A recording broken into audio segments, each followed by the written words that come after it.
వాక్య భాగాన్ని మనం ధ్యానం చేద్దాం.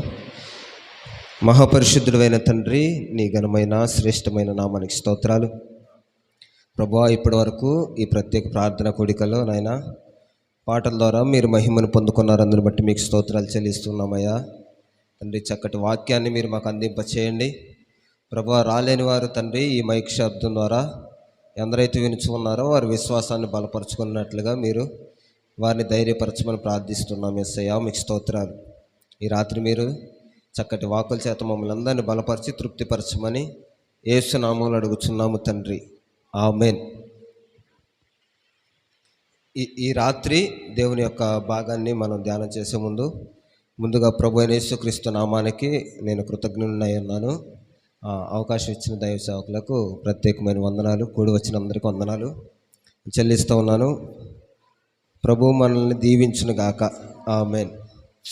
ఈ రాత్రి భ్రష్ట మనస్సు అనగా అర్థం ఏంటంటే, ఒకసారి 2 సార్లు లేదా 3 సార్లు గద్దిస్తే వాడు చెడిపోయాడు రా అని అంటారు. ఇంకా కొంచెం ఎక్కువగా అతని గురించి మనం మాట్లాడుకుంటే వీడు పెద్ద కిరాతకుడురా, దుష్టుడురా, దుర్మార్గుడురా ఇలా మాట్లాడుతూ ఉంటారు. వాడి జోలికి ఎవరు వెళ్ళరు. అలాంటి పరిస్థితుల్లో మనుషులు విడిచిపెడతా ఉంటారు. దేవుడు కూడా విడిచిపెట్టేసిన సన్నివేశాలు కొన్ని ఉన్నాయి. ఇశ్రాయేలు ప్రజల్ని వీళ్ళు మెడవంచని తరము వారు, ఇశ్రాయేలు ప్రజల్ని దుష్ట సంతానమా అని చెప్పి కొంతమంది ప్రవక్తల ద్వారా దేవుడు ప్రవచనం పలికాడు. అదే ఇశ్రాయేలు ప్రజల కోసం యెహెజ్కేలు కూడా చనిపోయిన వారితో సహితం ఎముకలతో లోయలోకి వెళ్ళి మాట్లాడతాడు. దేవుడు ఏంటంటే చేయలేని కార్యాలు కూడా చేసి చూపించగలిగిన దేవుడు. చేయగలిగిన కార్యాలు కూడా దేవుడు కొన్ని సందర్భాల్లో చేయడు. ఎలాగంటే ఇర్మియా ప్రవక్త చాలా భక్తిపరుడు, చాలా ప్రార్థనపరుడు. ఆయన ప్రార్థన చేస్తే దేవుడు ఒక మాట అంటాడు, నువ్వెంత ప్రార్థన చేసినా వీళ్ళెవ్వరూ మార్చబడరు, వీళ్ళు నీ మాట వినరు, పైగా నిన్నే చెరసాలలో కూడా వేస్తారు. ఇలాంటి కొన్ని సూచనలు ఉన్నాయి. బాగా భ్రష్ట మనసుకు వెళ్ళిన వ్యక్తులను కూడా మార్చిన సూచనలు ఉన్నాయి. ఎన్నిక లేని వారిని కూడా దేవుడు నిలబెట్టి ఎన్నికగా చేసిన రోజులు ఉన్నాయి. అలాంటి వాక్యాల్లో నుంచి కూడా కొంతమంది అన్నీ తెలిసినా మారు మనసు పొందరు. ఇక్కడ విశేషమైనది ఏంటంటే, మారు మనసు అని కాదు కానీ దేవుని గురించి తెలిసిన, దేవుని గురించి ఎరిగిన, దేవుని భయం గురించి తెలిసిన వీళ్ళు చేసే పనులు ఎలా ఉంటాయంటే భ్రష్ట మనసు. వారి మనసు ఏది చెప్తే అది, వారి హృదయం ఏది చెప్తే అది.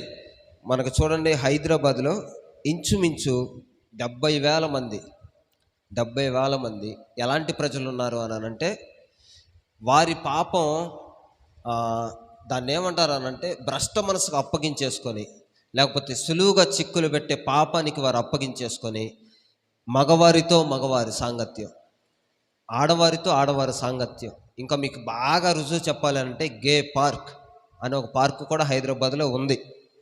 నేను ఈ మాట విన్నాక కొన్ని సోషల్ మీడియా ప్లాట్ఫామ్స్లో చెక్ చేస్తే ఇంచుమించు 70,000 మంది అలాగ జీవిస్తున్నారంట. దాని గురించి మన బైబిల్ గ్రంథం ఇంచుమించు కొన్ని వేల సంవత్సరాల క్రితమే ఆ మాటలు చెప్పారు. అయితే ఈరోజు మనం నేర్చుకోవాల్సిన విషయం ఏంటంటే, దేవుని మాట మనం వినకపోతే దేవుడే మనల్ని కొంతమందికి అప్పగిస్తాడంట. లేకపోతే కొంతమందికి, లేకపోతే శ్రమలకి, లేకపోతే నిందలకి ఇలాగ మాట్లాడుకోవచ్చు. అలాంటి పరిస్థితులకు దేవుడే అప్పగిస్తాడంట. దానియేలు గ్రంథానికి ఇంచుమించు 12 అధ్యాయాలు. 12 అధ్యాయాల్లో ఉన్న స్టోరీ నేను ఒక రూపంగా, ఒక మాటగా చెప్తూ ఉంటాను. మొదటి భాగం 6 అధ్యాయాలు, రెండవ భాగం 6 అధ్యాయాలు. ఈ 6 అధ్యాయాలు కలిపి 12 అధ్యాయాలు. 6 అధ్యాయాలు ఉన్న మొదటి భాగం చూస్తే ఏముంటుందనంటే, 6 అధ్యాయాల్లో ఉన్న మాటలు నేను ఇలా చెప్తాను. చాలా మీకు ఎప్పుడన్నా చదివినా గుర్తుంటుంది. ఎలా అంటే, మొదటి అధ్యాయంలో ఉన్న మాట, రాజా నీ భోజనం మేము తినము, రాజా నీ భోజనం మేము ముట్టుకోము, లేకపోతే మాకొద్దు. రెండవ మాట 2వ అధ్యాయంలో, రాజా మీ కళ ఇది, దాని భావం ఇది, రాజా మీ కళ ఇది, దాని భావం ఇది. 3వ అధ్యాయం, రాజా ఏది ఏమైనా సరే నీ బొమ్మకు మేము నమస్కరించము. రాజా, ఏది ఏమైనా సరే నీ ప్రతిమకు మేము దండం పెట్టము. 4వ అధ్యాయం, రాజా నీకు గర్వం ఎక్కువైతే నువ్వు గడ్డి మేస్తావు. రాజా నీకు గర్వం ఎక్కువైతే నీవు గడ్డి మేస్తావు, లేకపోతే జంతువులాగా మారిపోతావు. 5వ అధ్యాయం, రాజా నీ జీవితం ఇక ఫుల్ స్టాప్ పడేటువంటి రోజు వచ్చింది, లేకపోతే రాజా నీ జీవితం కేల్కతం అయిపోయిద్ది.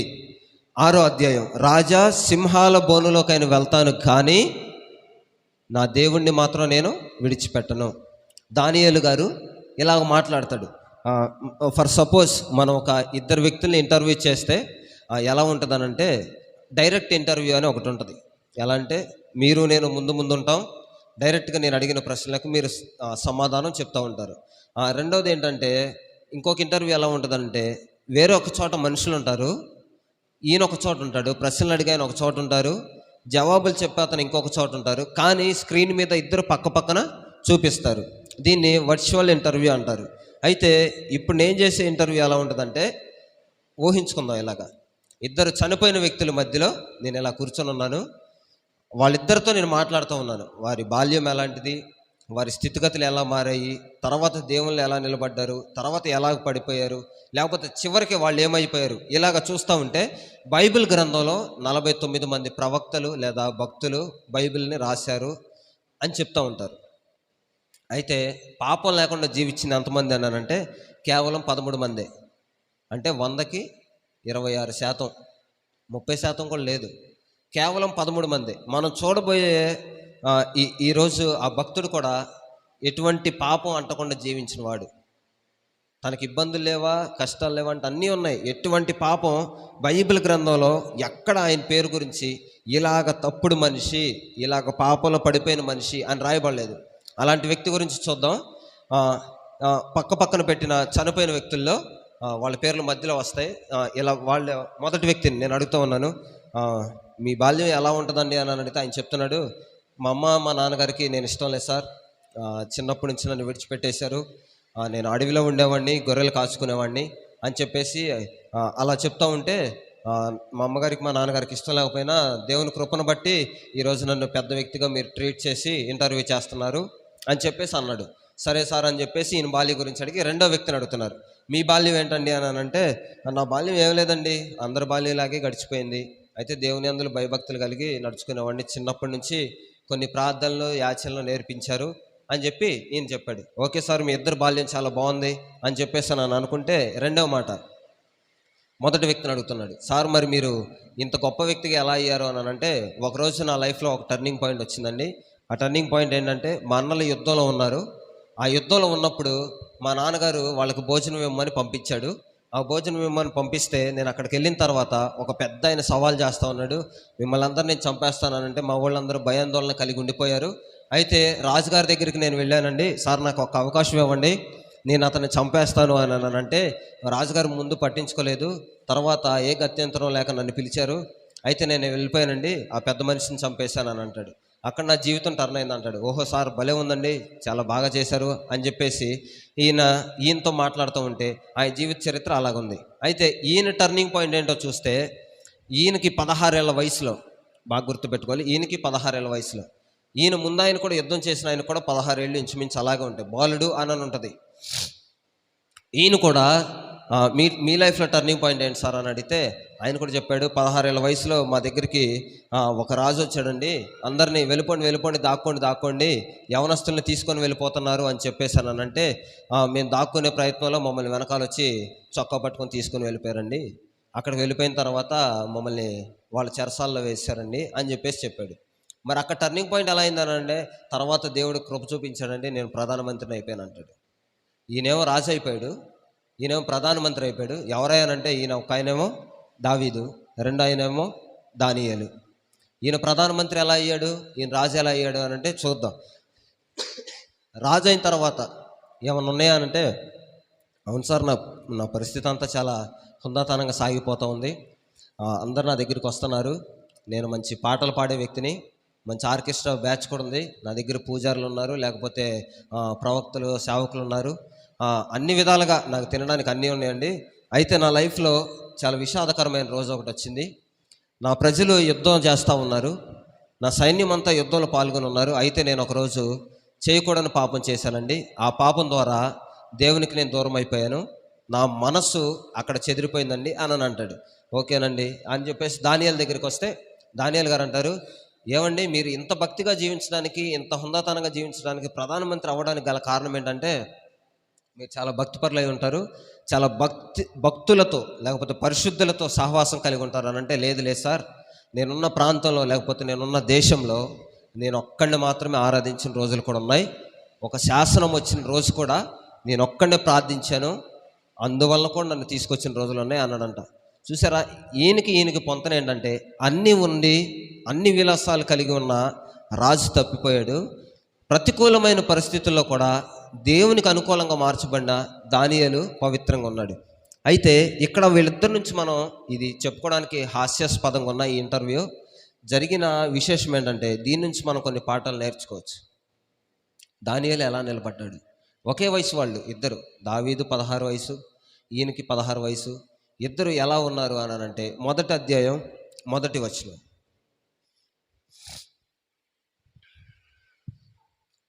దానియేలు 1వ అధ్యాయము 1వ వచనం.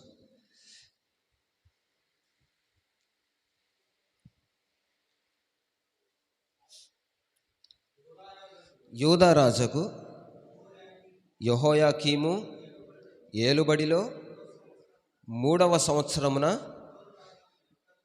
బబులోను రాజుకు నెబుకద్నెజరు యెరూషలేము మీదకి వచ్చి దానిని ముట్టడి వేయక. చాలన్న, ఇక్కడ ఈ వచనం ఏం కనిపిస్తుందంటే, 3వ సంవత్సరమున బబులోను రాజు అంటే ఇదొక చారిత్రాత్మకంగా కలిగిన, చరిత్ర చూపించగలిగిన వచనం.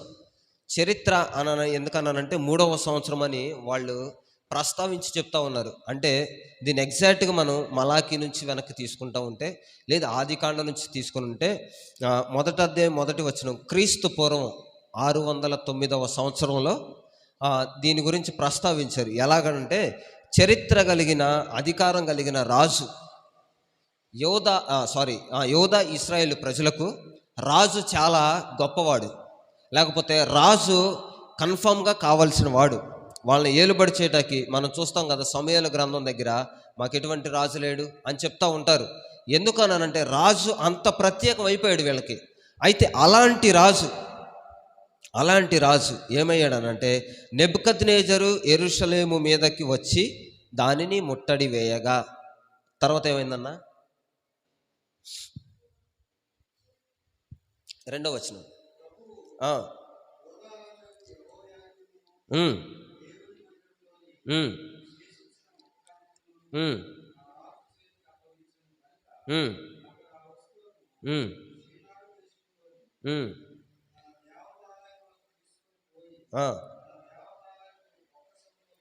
అబ్బా, అసలు చూసారు, ఇది యూదా రాజుకు యెహోయాకీమును దేవుని మందిరములోని శేషించిన ఉపకరణములన్నిటినీ, రాజును దేవుని పనిలో ఉన్న ఉపకరణాలు అంటే డ్రమ్మే కావచ్చు, వస్తువులే కావచ్చు, బల్లకు సంబంధించిన వస్తువులే కావచ్చు, సౌండ్ సిస్టమే కావచ్చు, కుర్చీలే కావచ్చు, ప్రతిదీ దేవుని యొక్క పనిలో ఉపయోగపడే ఉపకరణం.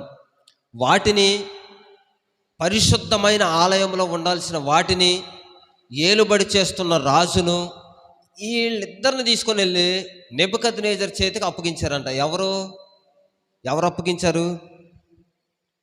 అప్పగించారండి? ప్రశ్న. దేవుడే. అసలు రాజుని అప్పగించడం ఏంటి? రాజుని ఏర్పాటు చేసేది దేవుడే, ప్రజల్ని ఏలుబడి చేయమనేది దేవుడే, ప్రజలకు ఎలాగ నడిపించబడాలో వార్తలు ఇచ్చేది దేవుడే, హెచ్చరికలు చేసేది దేవుడే. అలాంటి దేవుడు ఏం చెప్తున్నాడనంటే, రాజును మందిరంలోని ఉపకరణములన్నిటినీ, నేను ఇక్కడ అంటాను, మీరు ఒకప్పుడు ఒక తప్పుడు నిర్ణయం తీసుకొని ఉండొచ్చు, మీరు ఒకప్పుడు ఒక తప్పుడు చూపుతో కలిగి ఉండొచ్చు, మీరు ఒకప్పుడు ఒక తప్పుడు ఆలోచన మనసులో పెట్టుకుని ఉండొచ్చు, ఒకప్పుడు ఏదో ఒక లైంగికమైన సంబంధం కలిగి ఉండొచ్చు. వీటి ద్వారా దేవుడు ఏం చేశాడనంటే, ఆ తప్పుకి దేవుడే మనల్ని అప్పగించేశాడు. యోధా రాజు యోధ ప్రజలను లేకపోతే రాజును అప్పగించారు అంటే అర్థం ఏంటంటే రాజ్యంలో ఉన్న ప్రతి మనిషి వాళ్ళకు దాసోహం చేయాల్సిందే. మనకి 1947 సంవత్సరాలకి ముందు మనం ఎవరి చేతిలో ఉన్నాం? బ్రిటిషర్ చేతుల్లో ఉన్నాం. వాళ్ళు ఏది చెప్తే అది చేయాలి. వాళ్ళు ఏది దోచుకుపోయినా మాట్లాడడానికి లేదు. మన ఆడబిడ్డలను కొట్టినా మాట్లాడడానికి లేదు. సరే, కొన్ని నేర్చుకున్నా, నేర్పించినా, చేసినా మనం ఎవరి చేతుల క్రింద ఉన్నామయ్యా అని అంటే చరిత్ర చెప్తుంది 1947 అంతకుముందు అంతా బ్రిటిషర్స్ మనల్ని పరిపాలించారు అంటారు. మరి ఎప్పుడు మనం స్వతంత్రులు అయ్యాము అని అంటే ఆ బ్రిటిషర్స్ని మనం వెళ్ళగొట్టినప్పుడు, లేకపోతే ఆ బ్రిటిషర్స్ని మనం పంపించేసినప్పుడు ఇలా మాట్లాడతాం. మన మనసులో కొన్ని ఉన్నాయి పాతుకుపోయి, మన హృదయంలో కొన్ని ఉన్నాయి పాతుకుపోయి. దానియేలు తప్పు చేయకపోవడానికి గల కారణం తన హృదయమును తన మనస్సును కట్టుకున్నవాడై ఉన్నాడు. దావీదు తప్పు చేయడానికి గల కారణం చూశాడు, తప్పు లేదు, చూసిన తర్వాత పిలిపించుకున్నాడు. చేయకూడని తప్పు చేశాడు, దేవుడు దానికి తగిన ప్రతిఫలాన్ని ఇచ్చాడు, తన బిడ్డని చంపేశాడు. ఇలాగా ఎందుకయ్యా నువ్వు తప్పిపోయావు అంటే దావీదు అంటాడు, బయట పరిస్థితులు నాకు అనుకూలంగానే ఉన్నాయి సార్, నా హృదయమే నాకు, నా మనసే నాకు లోబడలేదు అంటాడు. భ్రష్ట మనస్సు ఎక్కడొచ్చింది అని అంటే వితిన్ సెకండ్స్లో వచ్చింది. దానికి కొన్ని ప్లానింగ్స్ చేసుకొని, దానికి కొన్ని రోజులంటూ టైం ఉండదు. వితిన్ సెకండ్స్లో పడిపోవడానికి 10 నిమిషాలు కూడా పట్టదు. బాగుపడడానికి కొన్ని సంవత్సరాలైనా సరిపోదు. అలాగా రాజును, రాజ్యాన్ని, రాజ్యంలో ఉన్న ఉపకరణములన్నిటినీ, లేక పరిశుద్ధ స్థలంలో ఉన్న ఉపకరణములన్నిటినీ దేవుడు అప్పగించేశాడు. ఎందుకు అప్పగించాడు? దేవుడు నిన్ను ముట్టినవాడు నా కనుగుడ్డు ముట్టినట్టు. దేవుడు ఇంకొక చోట ఏమంటున్నానంటే నేను కునుకను నిద్రపోను. ఇలాంటి మాటలు పలికే దేవుడు శత్రు చేతులకు అప్పగిస్తాడా? ఇలాంటి వాక్కులు ఇచ్చిన దేవుడు శత్రు చేతులు పడేస్తాడా? కీర్తనల గ్రంథంలో కూడా ఉంటుంది, నీ ఎదుట నేను పాపం చేయకుండానట్లు నా హృదయంలో నీ వాక్యమును నేను ఉంచుకున్నాను. 119వ కీర్తనలో ఉంటుంది ఈ మాట. ఎందుకు ఈ మాట అన్నారంటే వీళ్ళ హృదయాల్లో వాక్యం లేదు, ధర్మశాస్త్రాన్ని విడిచిపెట్టారు, ధర్మశాస్త్రానికి విరుద్ధంగా బ్రతుకుతున్నారు వీళ్ళు.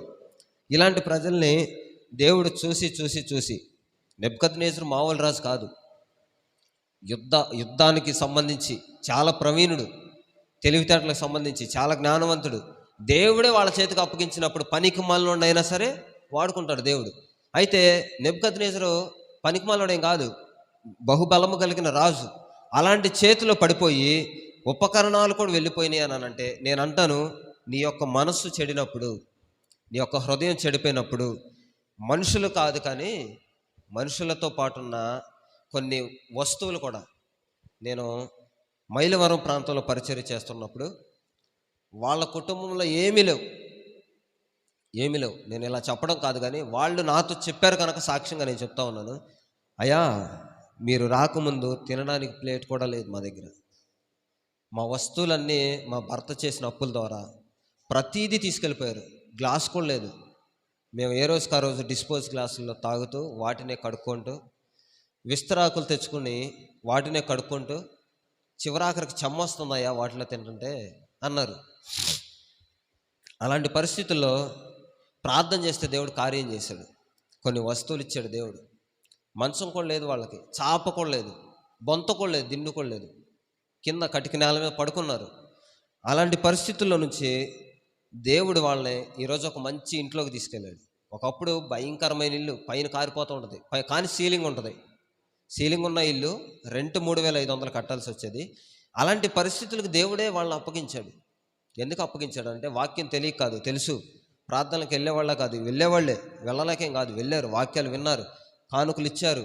కానీ వాళ్ళ మనసు ఎక్కడుందనంటే భ్రష్టమైన పరిస్థితుల్లోకి వెళ్ళిపోయింది.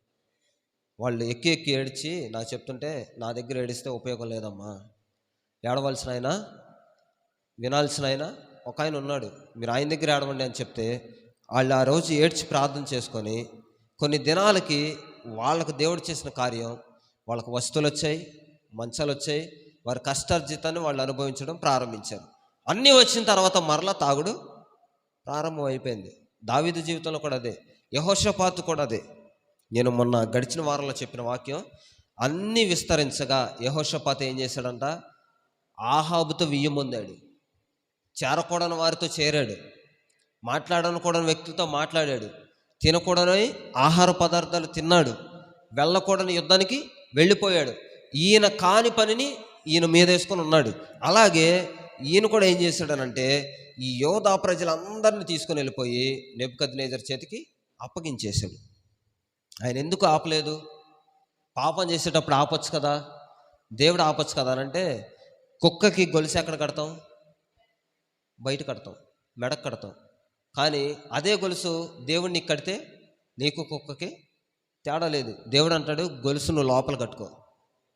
గొలుసు నువ్వు లోపల కట్టుకుంటే నిన్నెవడు అడిగేవాడు ఉండడు, నీ హృదయాన్ని కట్టుకో. అందుకే హృదయం అన్నిటికంటే మోసకరమైంది. అసలు మోసం అన్న పదంలో ఎన్ని పదాలు వెతుకోవచ్చు అంటే, ఇటు తీసుకెళ్ళాక అర్రే మోసపోయాను రా అంటది, ఇటు తీసుకొచ్చిద్ది, అన్ని రమ్యంగా చూపించిద్ది, మేలుకరమైన చూపించిద్ది. అది తీరా చూస్తే అది మనకు శాపభరితంగా మార్చబడింది. తర్వాత అంటది, నాకు తెలియకెళ్ళాను. మోసం చేసేది హృదయమే, రియలైజ్ అయ్యేది హృదయమే. మనసు భ్రష్ట మనసు రావడానికి గల కారణం కూడా అదే. ఇక్కడ రోమపత్రిక మనం ఇది చూసి ముగించేసుకుందాం. దేవుడు ఎందుకు అప్పచెప్పాడు అని అంటే, వాళ్ళ హృదయాలు ఎలాగ మార్చబడిపోయినాయి చూడండి. 1వ అధ్యాయం 24 నుంచి 24. ఈ హేతువు చేత వారి తమ హృదయముల దురాశలను అనుసరించి తమ శరీరములను పరస్పరము అవమానపరచుకొనున్నట్లు దేవుడే వారిని అపవిత్రతకు అప్పగించారంట. అపవిత్రత అనగా అర్థం సాతానే. సాతాను చేతిలో ఒక్కసారి మనం పడిపోయామనంటే వాడి ఇష్టానుసారంగా తిప్పుతాడు, అటు ఇటు అటు ఇటు అటు ఇటు అటు ఇటు. మందిరానికి వెళ్ళాలన్న ఆశ కూడా కలిగించడు. ఈరోజు ఇక్కడ గింజలే ఉన్నాయి, పొట్టు లేదు. వాస్తవం చెప్పాలంటే వర్షం పడితే ప్రార్థనకి వెళ్ళకూడదా? వర్షం పడితే ఈరోజు కూరకు తెచ్చుకోవాలంటే గొడిగేసుకొని వెళ్ళమా? సరే, కొన్ని పరిస్థితులు ఉండొచ్చు, కారణాలు ఉండొచ్చు. కారణాలను బట్టి ఆగిపోతే, పరిస్థితులను బట్టి ఆగిపోతే. దానియేలు అలా ఆగిపోతే ఏమైపోయేవాడు? దానియేలు మీ ప్రతిమకు నేను నమస్కరిస్తాను, రాజభోజనాన్ని నేను తింటాను అని అంటే, రాజభోజనం ఎందుకు తినలేదు అని అంటే, రాజుకు మోయాబు దేశంలో ఐగుప్తు దేశంలో, ఆ దేశంలో ఉన్న ఆచారం ఏంటంటే, రాజుకు తెచ్చే మాంసం ముందు దేవతలకు అర్పించి శ్రేష్టమైనది రాజుకు తీసుకొస్తారు. అది కారణం. దానియేలుకు వాక్యం తెలుసు. షడ్రక్, మెషక్, అబేద్నెగో వాళ్ళ పేర్లు అవి కాదు, వాళ్ళ పేర్లు మార్చారు. మీరు ఏదన్నా మార్చుకోండి, మా బ్రతుకు మారదు. పేరు మార్చుకున్నంత మాత్రం. చాలామంది అంటారు పేరు మార్చుకుంటేనే చాలా విలువ ఉంటుంది అని అంటారు. నేను గొడవ పడటం కాదు, కానీ పేరు మార్చుకున్నంత మాత్రాన విలువ కాదు, బ్రతుకు మారితేనే విలువ. అయితే ఇక్కడ రోమా పత్రికలు ఏం చెప్తున్నారంటే, పరస్పరము పదే పదే వీళ్ళు చేసిన పాపాన్ని చేసి, వద్దనుకున్నదే చేసి, వెళ్ళకూడదనుకున్న చోటకి వెళ్ళి, దేవునికి హేయమైందని తెలిసి కూడా వీళ్ళు ఏం చేస్తున్నారంటే, వారి మనస్సులను, వారి హృదయములను ఏ కోరిక కోరితే ఆ కోరిక మేరకు వీళ్ళు వెళ్ళిపోతున్నారంట. అందుకే దేవుడే ఏం చేశాడంటే అపవిత్రతకు అప్పగించేశాడు. 26వ వచనం, అందువలన దేవుడు తుచ్చమైన అభిలాషలకు వారిని అప్పగించెను. వారి స్త్రీలు సైతము స్వాభావికమైన ధర్మమును విడిచి స్వాభావిక విరుద్ధమైన ధర్మమును అనుసరించిరి. స్వాభావికం, దానికి విరుద్ధం ఏంటి? స్త్రీలు ఎవరితో ఉండాలి? తమ పురుషులతో ఉండాలి, తమ సొంత పురుషులకు లోబడాలి. పురుషులు ఎవరితో ఉండాలి? తమ స్త్రీలను ప్రేమించాలి. కానీ ఇక్కడ స్వాభావికం, స్వభావం ఏంటంటే, మగాడు మగాళ్ళలాగా ఉండాలి, ఆడది ఆడదిలాగా ఉండాలి అని స్వభావ సిద్ధంగా అంటారు. అయితే ఇక్కడ బైబిల్ వాక్యం కూడా అదే చెప్తుంది. ఏంటబ్బా, నాకు ఈ వచనం చదివినప్పుడు చాలా డిస్టర్బెన్స్ వచ్చింది. స్వాభావిక సిద్ధంగా మారలేదు, విరుద్ధంగా ఉన్నారు అని అంటే, మగాళ్ళతో పోతున్నారు, స్త్రీలతో పోతున్నారు. మీరు చూడలేదా? గుజరాత్లో, ఛత్తీస్గఢ్లో ఎన్ని పెళ్ళిళ్ళు జరిగాయి తెలుసా? మగాళ్ళు పెళ్లి చేసుకొని. ఏంటి ఈ తుచ్చమైన అభిలాషలు? ఏంటి ఈ తుచ్చమైన కోరికలు? ఏంటి? ఎందుకు ఇంతలాగా అపవిత్రతకు గురైపోయారని అంటే, ప్రజలు దేవుని యొక్క వాక్కులను నిర్లక్ష్య పెడుతున్నారండి. మీరు గమనించండి, మీ హృదయాలలో వాక్యం లేదు అని అంటే, దానికంటే చెడ్డదైన 7 దురాత్మలు తీసుకొని సాతాను వచ్చిందంట. దేవుడే అంటున్నాడు, ఒక సాతాను కూడా మనిషి దగ్గరికి వెళ్ళాలంటే పర్మిషన్ అడిగిద్ది. అయ్యా, యోబు కంచేసావు కదా, నేను అతన్ని నువ్వు ఒకసారి కంచి తీసి చూడు, నేను నిన్ను తిట్టేటట్లు దూషించేటట్లు చేయకపోతే నన్ను అడుగా అంటది. అంటే దేవునికి తెలీదా యోబు తిట్టడు దూషించడని? దేవుడు భూతలములో అన్నిటిని సృజించింది ఆయనే, భూమిని సృష్టించింది ఆయనే. లేకపోతే దాని ఏమంటారు, భూత భవిష్యత్ కాలాలు ఎరిగిన దేవుడు కూడా ఆయనే. భవిష్యత్తు ఎలాంటిదో దేవునికి తెలిసినప్పుడు సాతాను వచ్చి రంకెలేస్తే మాత్రం ఏమైద్ది? కానీ వాడు వచ్చి చేసిన పని ఏంటో తెలుసా? ఎగిరిపడ్డాడు. దేవునికి అప్పగించాడు. దేవుడు, ఎల్రా బాబు నీకు అధికారం ఇచ్చాను వెళ్ళు అని అన్నాడు, కానీ ఏమీ చేయలేకపోయాడు. కానీ ఇక్కడ అప్పగించింది దేనికో తెలుసా? డైరెక్ట్గా అపవిత్రతకు అప్పగించేశాడు. వీళ్ళు వినని వారు, దేవుని మాట వినకపోవడం వల్ల వీళ్ళు ఏమైపోయారంటే చేయకూడని పనులు, స్వభావ సిద్ధానికి విరుద్ధమైన పనులు, స్త్రీలకు స్త్రీలు, పురుషులకు పురుషులు ఇలాగ లోబడిపోయి తుచ్చమైన అభిలాషల వైపు వెళ్ళిపోయారంట. అటువంటి పురుషులు కూడా స్త్రీ యొక్క స్వాభావికమైన ధర్మమును విడిచి, చూడండి ఎంత దారుణంగా ఉంటుందో, పురుషులతో పురుషులు అవాచ్యకమైనవి చేయుచు తమ తప్పిదమ్మును తగిన ప్రతిఫలము పొందుచు ఒకరి ఎడల ఒకరు కామప్తులైరి. ఎంత దారుణమైన మాటలు అంటే, మనం మాట్లాడుకోవడానికి చెప్పుకోవడానికి ఇంత సిగ్గుచేటుకుంటే చేసిన వాళ్ళు ఎలా చేస్తున్నారు? అపవిత్రతకు దేవుడు అప్పగించినప్పుడు ఇంకెంత అపవిత్రం అయిపోతామో మనం.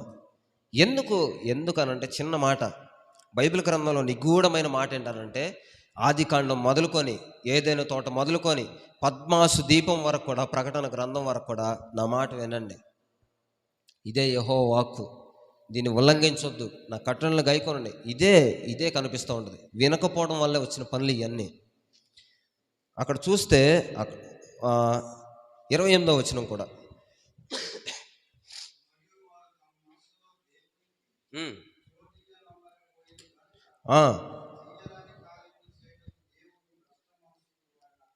సో 17 రకాల కార్యాలు ఉన్నాయి అక్కడ చూస్తే. మనం 29వ వచనం వరకు కూడా చూస్తే 17 రకాల కార్యాలు, సమస్తమైన దుర్నీతి, దుష్టత్వం, వాటిని ఎలా పోల్చి మాట్లాడుతున్నారు చూడండి. లోభము, ఈర్ష్య, ఇవన్నీ ఉన్నా పర్లేదు కానండి, కామాప్తులైరి అన్న మాట చాలా బాధాకరం అనిపించింది నాకు. స్త్రీలకు స్త్రీలు అని అంటే వాయావరుసలు ఉండుంటాయా? పురుషులకు పురుషులు అంటే వాయావరుసలు ఉండుంటాయా? ఈడు అన్న, ఈడు తమ్ముడు, ఈడు చెల్లి, ఇది నా మక్క, తల్లి ఉన్నాయా? ఎందుకు అయిపోయారు ఇలాగనంటే, వారు తమ మనస్సుల్లో దేవునికి చోటు ఇయ్యనొల్లకపోయారు. దేవుని లేని పని ఏదైనా సరే చెడిపోయిన పనిగానే ఉంటుంది. చిన్న ఎగ్జాంపుల్ ఏంటంటే, మనం వర్షం ఇలాగ పడిపోయిద్దేమో ప్రభా, ప్రార్థన పెట్టుకున్నాను కదా అని అంటే, పని ఎవరిది? నాది. నేను ఎక్కడ నిలబెట్టా? జస్ట్ పని చేయడానికి నిలబెట్టా. నువ్వేం చేయాలి? ఆ పని కోసం నిలబడు. యుద్ధం ఎవరిది? నాది. యుద్ధం చేసేది ఎవరు? నేను. యెహోషువతో ఇలాగలేదా? అలాగే దేవుని పని అయిపోయిన తర్వాత, దేవుని కార్యం జరుగుతూ వచ్చిన తర్వాత జరగాల్సింది జరిగింది. వర్షం పడితే ఏమైందయ్యా? ప్రార్థన జరిగింది కదా అన్నారు చాలామంది. నేనంటాను, దేవుని యొక్క మాటలు మనసులో ఉంటే మనం చెడిపోం. దానియేలు గ్రంథం నుంచి వెంటనే ఇటు రావడానికి గల కారణం, ఆ అధ్యాయం అంతా చూద్దాం అనుకున్నా. ఈరోజు సమయం సరిపోదు, కానీ ఆ అధ్యాయంలో ఉన్న మాట ఏంటంటే, దానియేలు ప్రతికూలమైన పరిస్థితుల్లో కూడా తమ పేర్లు మార్చిన, తమను తీసుకొని వెళ్ళిపోయి చెరసాలలకు, లేకపోతే ఆ యొక్క బందీఖానాల్లో వేసిన, సింహాల బోనుల్లో వేసిన, చంపడానికి సంసిద్ధంగా వాళ్ళు ప్రయత్నాలు వాళ్ళు చేస్తున్న దానియేలు నోటి నుంచి ఒక్క మాట రాల. పైగా అంటాడు, అక్కడున్న నపుంసకుల అధికారిని వేడుకున్నాడంట, అయ్యా రాజు భోజనం మేము తినం, కానీ రాజు భోజనం తిన్నవారి కంటే మా ముఖాలు కళగా ఉంటాయి, కాబట్టి మీరు చేయాల్సిన పని ఏంటంటే కొన్ని రోజులు మమ్మల్ని పరీక్షించు అంటే అర్థం ఏంటంటే, కొంత భోజనం పెడుతున్నాడు, వీళ్ళ ముఖాలు చూస్తున్నాడు, వాళ్ళ ముఖాలు చూస్తున్నాడు, అర్రే వీళ్ళు భలే ఉన్నారు అనుకుంటున్నాడు. అయితే ఇక్కడ నేనంటాను, భోజనం ద్వారా ముఖాలు మారిపోతాయి అని అనుకుంటే, దేవుడు ఎప్పుడో మనల్ని ఆ యొక్క ఐగుప్తు దేశంలో నడిపించుకుంటూ అరణ్యంలో వచ్చినప్పుడు ఆ భోజనమే పెట్టాడు పద్దాక. కానీ ఈరోజు ఇక్కడ ఎంతో భోజనం చేసి వెళ్తారు, ₹10 ఇవ్వరు. నేను అనేది ఏంటంటే, వాక్యం తిని వెళ్ళిపోతూ ఉంటారు, పట్టనట్టుంటారు, వాళ్ళకి ఏమీ సంబంధం లేనట్టు వెళ్ళిపోతారు. ఒక చాప వేయరు, ఒక పట్ట తీయరు, ఒక మందిరం ఊడవరు, వాళ్ళకి ఎటువంటి బాధ్యతలు లేవు. దేవుణ్ణి వాళ్ళ హృదయాల్లో ప్రతిష్ఠించుకోలేదు. వాళ్ళ మనసులు భ్రష్టమైన పరిస్థితుల్లోకి అప్పగించబడినప్పుడు, అపవిత్రతకు అప్పగించబడినప్పుడు ఇక్కడ కూర్చొని తెల్ల బట్టలు వేసుకొని వాక్యం విన్నా వాళ్ళ హృదయాల్లోకి చేర్చబడదు. మంచి మనసు రావాలంటే ఏం చేయాలి అంటే దేవుని మాట వినాలి. చూడండి, లుస్త్రలో ఒక బలహీన పాదములు కలిగిన వాడు ఒకడు ఉంటే, పౌలు చెబుతూ ఉన్నప్పుడు మాటలు విని వాడు దిగ్గున లేచి నడిచెను అని ఉంటుంది. వింటేనే, పౌలు చెప్తున్న మాటలు వింటేనే. పౌలు కంటే మనం ఏమైనా అన్నహీనం అండి? పౌలు మనకంటే గొప్పడే, కానీ పౌలు కంటే మరీ అంత ఎక్కిరించేలాగున్నావా? ఆయన బట్టతల, ఈ ఫుల్పీట అంత ఎత్తుకోవడం ఉన్నాడు. ఆయన దొడ్డికాళ్ళు, ఎప్పుడు కంటి నిండా పుసులు కారే వ్యక్తి. అలాంటి వ్యక్తి వాక్యం చెప్తే కొన్ని సంఘాలు ఏర్పడాయని, కొన్ని పత్రికలు రాశాడు, కొంతమందిని సంఘాలు బలపరిచాడు, సేవకులను బలపరిచాడు. ఈరోజు నోరు చించుకొని, గొంతు చించుకొని, మంచి మంచి సౌండ్ సిస్టాలు పెట్టుకొని వాక్యం చెప్తున్నా ఎందుకు మారట్లేదు అని అంటే మాట వినకపోవడం వల్లనే. వీళ్ళ మనసులు ఏమైపోయినాయి అంటే భ్రష్ట మనసులు అయిపోయింది. నేను అంటాను, ఈ రాత్రి దేవునికి మనం అప్పగించుకుంటే భ్రష్ట మనసుల నుంచి దేవుడు మనల్ని దూరపరచును గాక. ఆమేన్. ఎందుకు అనంటే, ఈ భ్రష్ట మనసు కలిగిన వారు దేవునికి దూరం అయితే బాధ లేదు, కానీ అపవిత్రతకు దగ్గరైపోతారు. దేవుడే వాళ్ళని అప్పగిస్తాడు. మనము ఒక తండ్రి చేతిలో పెరిగే పిల్లలమైతే మనల్ని తీసుకుని వెళ్ళి ఒక కమతంలో పెట్టారు అని అంటే ఆ పనికి మనం బద్దులముగా చేయాల్సిందే. అలాగ దేవుడే మనల్ని సృజించిన ఆయన అప్పచెప్తే మనం నాశనం అయిపోతాం. కానీ దేవుడి రాత్రి కోరుకునేది ఏంటంటే, అలాంటి భ్రష్ట మనసులు మన మధ్యలో నుంచి దేవుడు తొలగించును గాక. ఆమేన్.